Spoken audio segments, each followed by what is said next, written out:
नमस्कार मैत्रिणींनो, वनिताज लाईफस्टाईलच्या खूप दिवसानंतर येणाऱ्या शॉर्टमध्ये तुम्हा सर्वांचं खूप खूप स्वागत.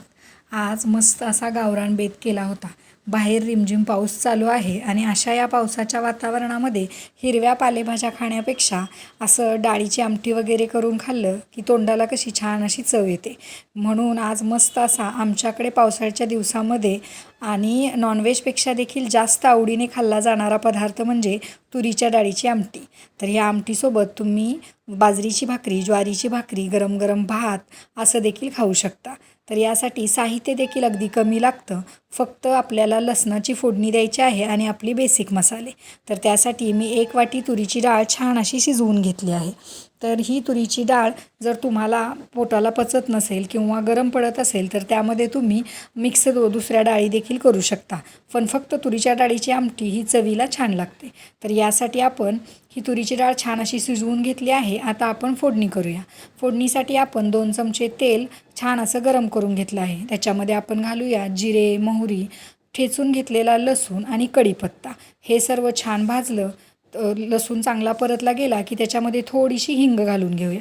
हिंग आणि हे मसाले व्यवस्थित भाजले की त्यामध्ये लाल तिखट, जे कांदा लसूण मसाला आहे तो घालून घेतला आहे आणि चवीनुसार मीठ.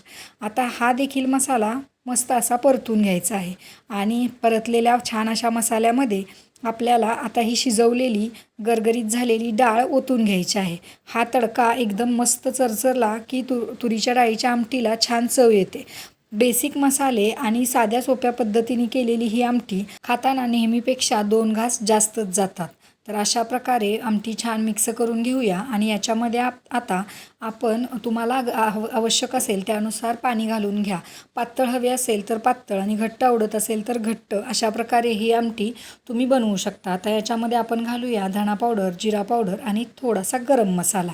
हे मसाले घालून छान असे आपल्याला आमटीला उकळी येऊन द्यायचे. आता आमच्याकडे ही आमटी थोडीशी घट्ट आवडते म्हणून ती मी थोडी दाटसर ठेवली आहे. तुम्हाला हवी असेल तर तुम्ही पातळ करून घ्या. आता ह्या उकळलेल्या आमटीमध्ये छान अशी कोथिंबीर घालून घेऊ आणि आपण ताट करूया. तर अशा प्रकारे छान अशी आपली आमटी तयार आहे आणि आपलं ताट देखील तयार आहे. गरम गरम भाकरी, इंद्रायणी भात आणि तुरीच्या डाळीची आमटी सोबत तोंडी लावायला कांदा, काकडी आणि लिंबू. मग काय, फक्कड बेत तयार. तर कसे वाटतायत आपले व्हिडिओ ते कमेंट करून नक्की कळवा आणि आपल्या चॅनलला लाईक, शेअर आणि सबस्क्राईब करायला मात्र अजिबात विसरू नका. धन्यवाद.